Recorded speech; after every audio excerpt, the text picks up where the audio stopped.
everyone, and welcome to Story Time with Liz and... Oh, me, Chuckles! We hope you're very well. Are you well today, Chuckles? I'm very well. I'm very, very, very well. Yes, very well. What have we got on today, Mum? Okay, today we've got a compilation of videos. Compilation of videos? Yeah. Oh, when's the first one start? How about now? No, yeah! Let's go! Today we're going to be reading this amazing book. And this book is called I Want My Tooth. And it's by Tony Ross. But first, let's head over to the blurb to find out what the book is about. Come on.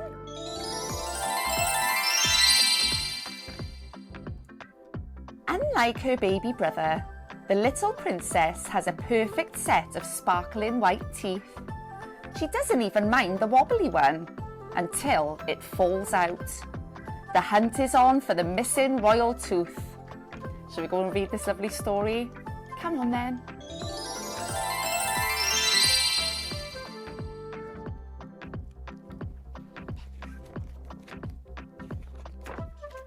I Want My Tooth.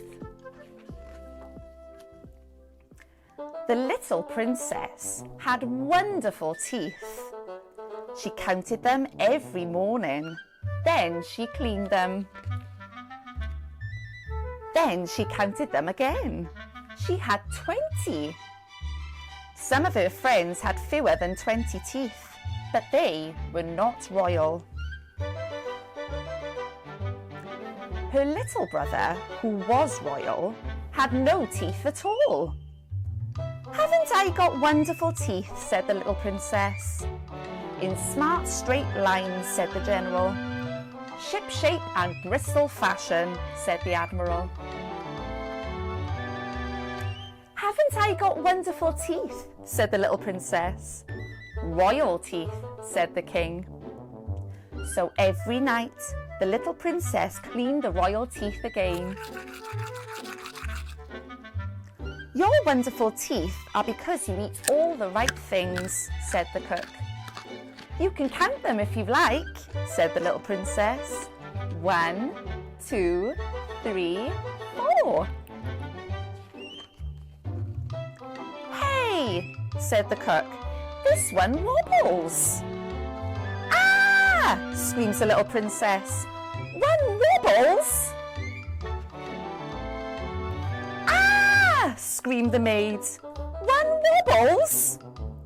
The wobbly tooth wobbled more each day. But the wobbly tooth didn't hurt, and soon the little princess enjoyed wobbling it. And she wobbled it and wobbled it until the terrible day the wobbly tooth disappeared. I want my tooth, cried the little princess. You can have mine, said the dentist, until your new one comes along. I want my tooth now, said little princess. Everybody in the palace searched for the missing tooth, but it was nowhere to be found. I want my tooth, cried the little princess. She wants her tooth, cried the maid. It's all right, said the little princess. I found it. He's got it. The end.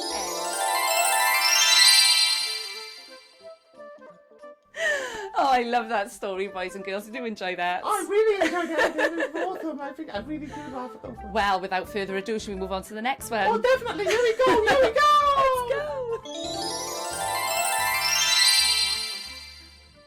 Today, we're going to be reading this amazing book.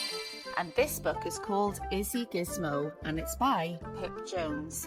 But first, let's head over to the blurb to find out what the book is about. Come on.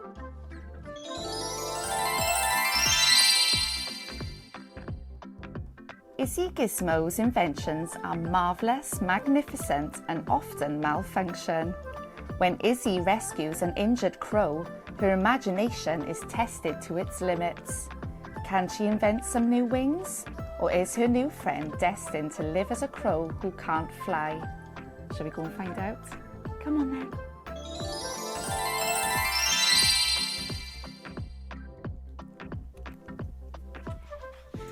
Izzy Gizmo. Izzy Gizmo, a girl who loved to invent, carried her tool bag wherever she went, in case she discovered a thing to be mended or a gadget to tweak to make it more splendid. But the trouble with things that have dials and switches is they don't always work. They have certain glitches. The tea menders, for instance, did such a fine job, till out popped a piston and off dropped a knob. Then the swirly spag Sonic for eating spaghetti turned Grandpa's wallpaper into confetti. The beard-tastic had Grandpa near perfectly styled, till the foam overflowed and the clippers went wild. Well, Isabel, who was so clever and bright, would get rather cross when things didn't go right. And she huffed, "It's a duff, I've had it, I quit." She kicked her invention and called it a twit. Isabel fumed. Grandpa smiled and chuckled. "You can't give up just because that thingy bob buckled. Now trust me, young lady, sometimes you need to try again and again if you want to succeed."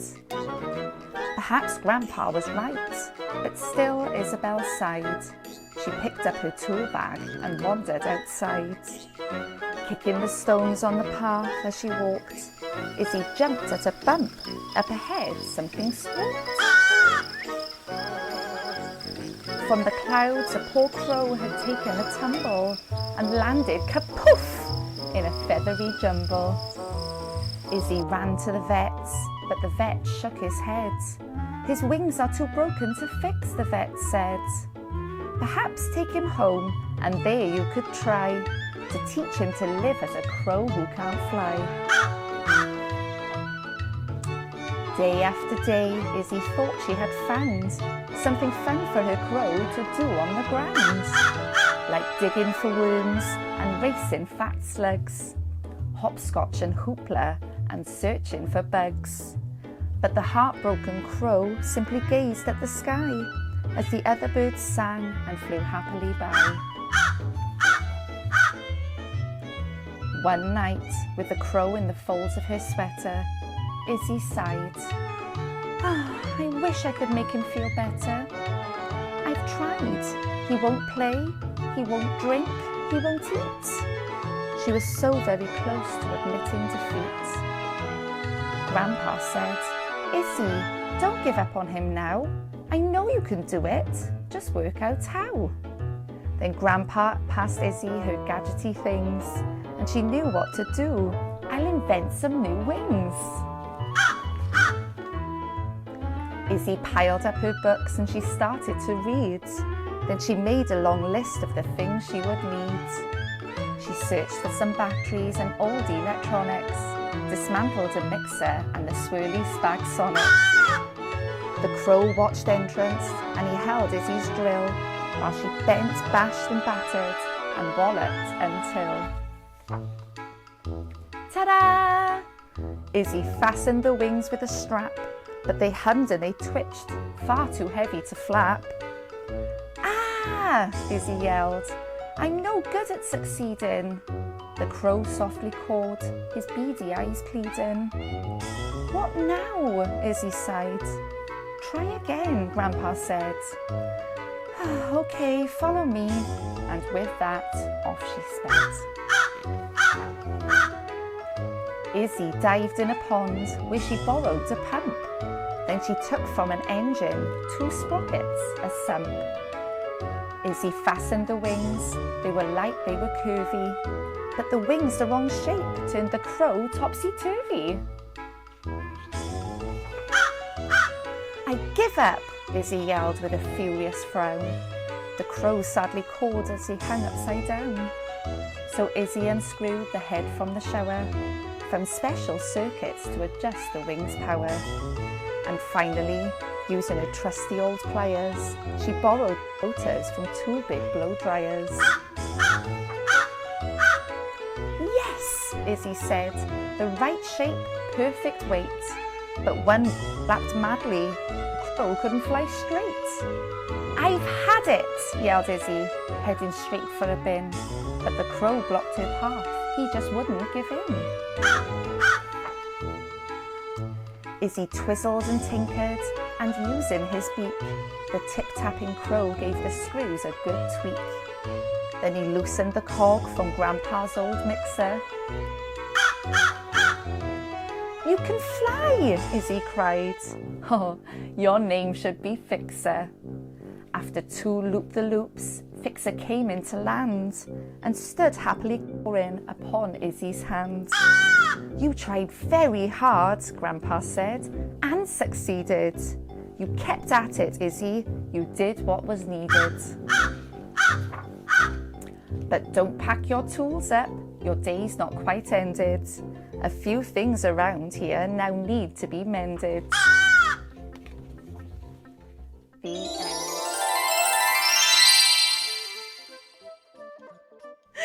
Oh, I love that story, boys and girls. Did you enjoy that? I really enjoyed it. It was awesome. I think I really do laugh at those ones. Well, without further ado, should we move on to the next one? Oh, definitely. Here we go. Here we go. Let's go.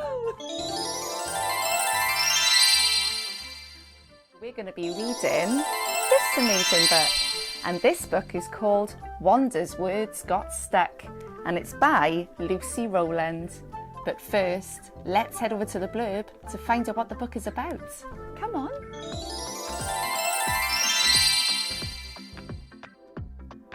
Wanda's words won't come out, and she's just too shy to speak. But when another nervous little witch called Flo joins her class, Wanda discovers that making friends doesn't need any words at all. Then disaster strikes at the school magic contest. Will Wanda find her voice to shout out the magic words that will save Flo? Should we go and find out? Come on then.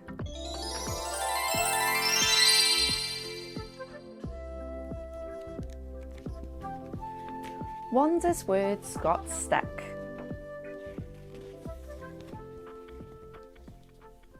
Wanda the witch liked tall hats and black cats, and cauldrons and potions and broomsticks and bats. She liked to arrive nice and early at school and read to herself as she sat on her stool. The classroom was calm with no bustle or din before the big rush when her class all came in. See, there was one thing Wanda worried about. It was talking. She tried, but no words would come out. It made her feel nervous, so shy and so small. No, Wanda just didn't like talking at all. But one day she thought, I must try to be brave, then maybe my words will know how to behave. So in registration, she puffed out her chest. Today she'd say, "Here, miss," like all the rest. First Isabel answered, then Sam and Jake too, and Wanda was next, but her words stuck like glue. Then suddenly, there was a knock at the door, and in came a girl she had not seen before. Miss Cobweb said, "This is Flo's very first day. Let's make her feel welcome. Now what do we say?" "Hello," shouted everyone all in a rush. And Flo felt so shy that she started to blush. Now, some words are meant well, but come out all wrong, and some are important and ever so long. Some words can be brave, even if they're just small, and sometimes you find you don't need words at all. So Wanda just quietly waited a while, then gave a small wave and a very big smile. She thought, maybe Flo's feeling shy just like me. Flo waved back at Wanda and seemed to agree. And Wanda and Flo played together that day. There wasn't too much that they needed to say. Flo smiled at her friends, and then Wanda just knew, though she never quite said it, she found a friend too. The next day in spells class, Miss Cobweb said, "Right, the school magic contest is next Friday night. You'll all need to show us an animal spell. Poor Wanda went red and she felt quite unwell. Flo squeezed her hand tight. "We can practice," she said, but Wanda, uncertain, just nodded her head. They practiced each day after school in the park, trying spell after spell as it slowly turned dark. "Just one more," Flo promised. "Let's give a big shout." And Wanda tried hard, but no words would come out. The night of the contest, the school was so busy, and Flo was excited, but Wanda felt dizzy. Miss Cobweb called, "Let's put your skills to the test. It's time for the spells. Flo and Jake, do your best." Then Wanda watched closely and waited her turn. Her tummy felt funny and started to churn. Jake lifted his wand and a black cat appeared, and Flo took a breath as the audience cheered. She conjured a dog, and the dog chased Jake's cat.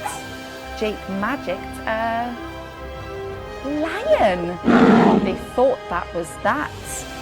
Then Flo started chanting the spell. Hubble bubble, she conjured a dragon.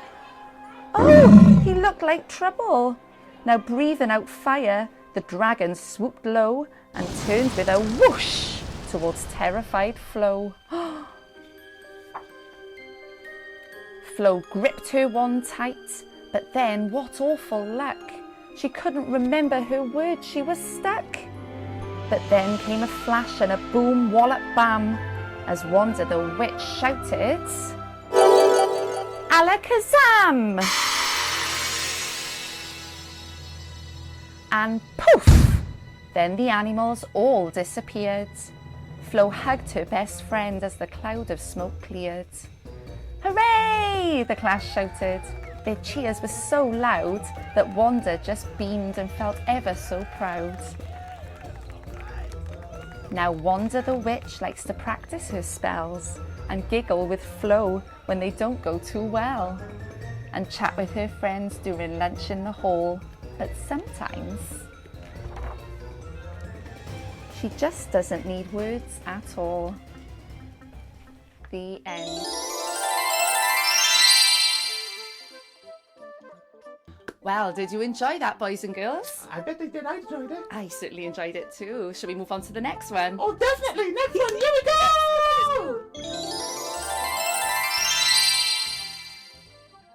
Today we're going to be reading this amazing book. And this book is called The Rhyming Rabbit, and it's by Julia Donaldson and Lydia Monks.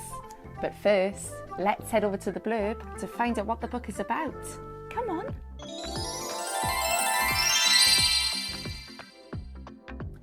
A rabbit with an ear for rhyme. Inspired by the colours and creatures around him, the rhyming rabbit is always making up entertaining verses. But when the other rabbits show no interest in poetry, he decides to take his talent elsewhere, and so begins his underground adventure. Shall we go and read this lovely story? Come on then.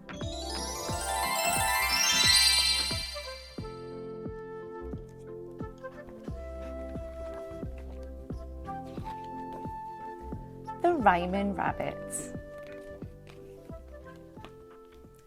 The Rhyming Rabbit was sitting with his family in a grassy field. All the other rabbits were eating the grass, but the Rhyming Rabbit was making up a poem about it. Grass is growing all around. It makes a lovely swishing sound. It looks so green, it smells so sweet, and best of all, it's good to eat. Stop rhyming, start eating, said the other rabbits. It was beginning to get dark when one of the rabbits pricked up his ears and stamped a foot. "Fox!" he shouted. Straight away, all the rabbits ran to their burrow, all except for the Rhyming Rabbit, who closed his eyes and made up a poem about the fox. "Oh, fearful fox, all rusty red, you fill our rabbits' hearts with dread. So silently you crouch and sniff, until you catch our rabbit whiff. So hungrily, you cunning beast, you stalk your tasty rabbit feast. You're sly, you're crafty, through and through, but we can run as fast as you. Don't rhyme, run, yelled the other rabbits. The rhyming rabbit opened his eyes, saw the fox and ran. He reached the burrow just in time. It was night time. The tired rabbits lay down together in their burrow, all except for the rhyming rabbit, who sat apart from the others, singing a song to them. Sleep, rabbit, sleep, snuggle up and close your eyes, and listen to my lullabies. Sleep, rabbit, sleep. Dream, rabbits, dream of grassy fields and sunny hours, and cabbages and cauliflowers. Dream, rabbits, dream. Stop singing, go to sleep, said the other rabbits. The rhyming rabbit felt sad and lonely. The other rabbits were all snoring, but he couldn't get to sleep. The others do nothing but moan. I'm going to go off on my own, he said to himself, and he started to dig. He dug a long tunnel, and to keep himself going, he made up a short digging poem. Dig, dig, quick, quick, scrabble, scrabble, kick, kick. The tunnel led him up and down and round a corner, where he met a worm. The rhyming rabbit stopped in his tracks and made up a new poem. Wonderful worm deep in the soil, why do you wiggle and curl and coil? Where are you going? Where have you been? How do you manage to stay so clean? How do you change your shape like that, from long and skinny to short and fat? And one more thing that's been bothering me, how can you bear to eat earth for tea? But the worm said nothing. He had no ears, so he couldn't hear the poem. Round the next corner, the rhyming rabbit met a mole. The mole's eyes were very small, but he did have ears. Maybe he would enjoy a spot of poetry. The rhyming rabbit stood on his hind legs and began to recite. Marvellous mole as black as coal, with shoveling toes and pointed nose. You snuffle around beneath the ground. You're practically blind, but never mind. At least you can hear, so lend an ear, and hear when I say, moles rule, okay? Shh, be quiet, said the mole. I'm looking for worms. The rhyming rabbit felt very lonely, but he carried on digging. He dug and he dug till he met a centipede. Straight away he thought up his best poem yet. Oh, centipede with 100 legs, supposing you laid 100 eggs, and supposing the baby centipedes had 100 legs like their mum and dad, how many legs would that be? And supposing the baby centipedes grew, and they each laid 100 eggs like you, and of all the new little sisters and brothers had just the same number of legs as the others, how many legs would that be? Shut up, said the centipede. I hate sums.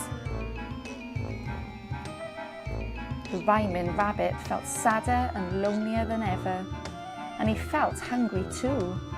He dug his way up out of the earth and into the open air, and found himself on a hill. The grass was covered in dew. It tasted delicious. The rhyming rabbit ate and ate till he felt much better. Then he gazed up at the night sky and made up a new poem. Oh, midnight blue and velvet sky, oh, silver stars so bright and high, oh, yellow moon so clear and full, that shines on trees and grass and the rhyming rabbit couldn't think of a rhyme for full. He stopped and scratched his head. Wool, said a voice. The rhyming rabbit turned around and saw a woolly sheep standing beside him. Thank you, sheep, you found a rhyme, he said. And the sheep replied, I make up poems all the time. Another poet! The rhyming rabbit stared in wonder. Before he could think of a rhyming reply, the sheep went on. How nice it is to meet a rabbit with whom to share my rhyming habits. The rhyming rabbit felt so happy that he decided to make up a poem for the sheep. Oh, pretty and poetic sheep, who stands upon the hill so steep, with handsome horns and woolly fleece, as white as snow or clouds, or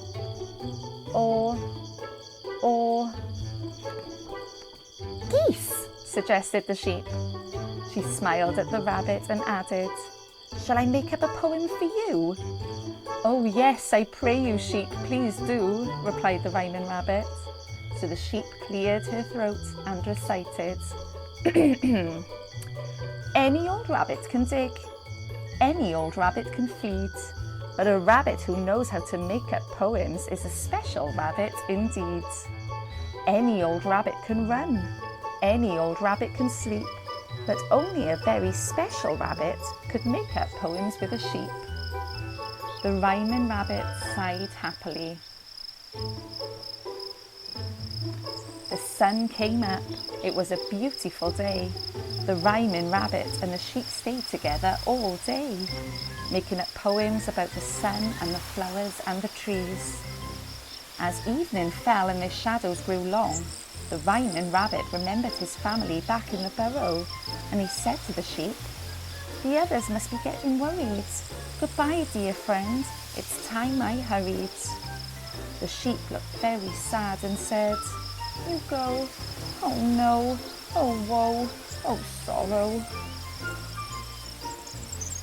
But the rhyming rabbit replied, I will come back again tomorrow. The end.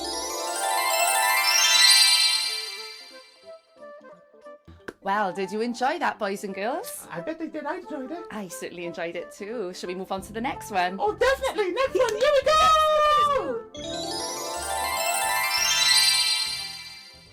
Today we're going to be reading this amazing book. And this book is called Don't Call Me Sweet. And it's by Smriti Prasadam Halls. But first, let's head over to the blurb to find out what the book is about. Come on.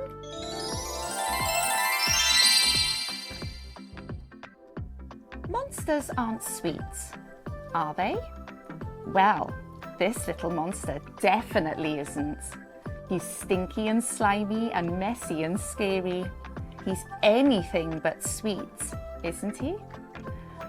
Monstrously good fun and full of mischief, Don't Call Me Sweet is the perfect picture book for all little monsters in a hurry to be big. Shall we go and read this lovely story? Come on then.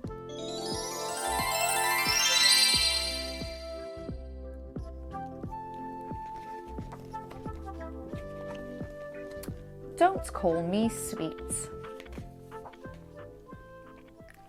I'm a giant monster with sharp, sharp claws. I've got big spiky teeth and loud, loud roars. Rah!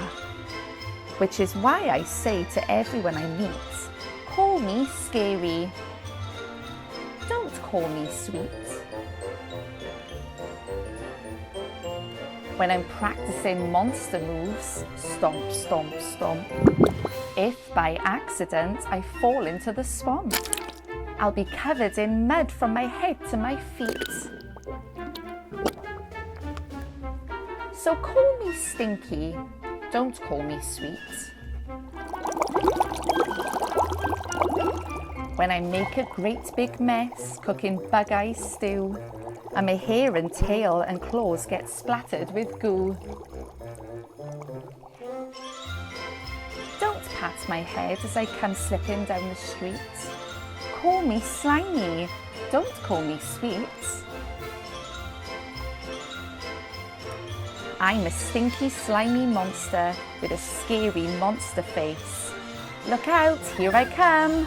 Rah! I'm ready for a chase. I'm out to terrify anyone I meet. So you'd better call me scary. Don't call me. What could that be, boys and girls? It's an ogre, and he's looking down at me. If he catches me now, he'll eat me for his tea. He's massive and he's mean. I think he weighs a ton. Oh no, there's nothing for it. I think I'd better run. Stop, growls the ogre. Now what have we here? Why, the yummiest looking monster that I've seen all year.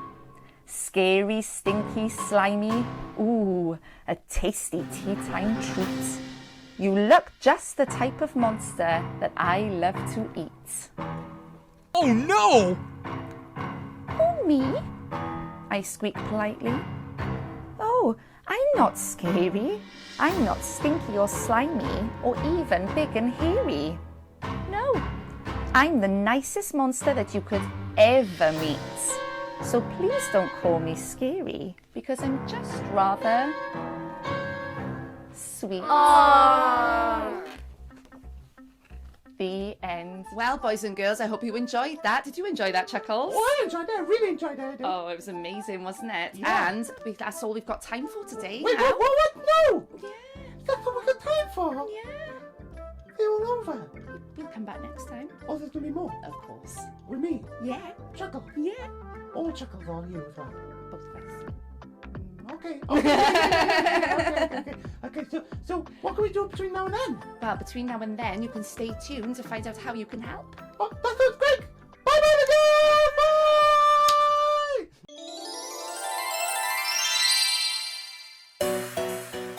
Hello everyone! If you enjoyed that book and you would like to purchase yourself a copy, the links will be in the descriptions below along with all my socials. And if you would like your book read on my show, that's where you'll find all the information to contact me.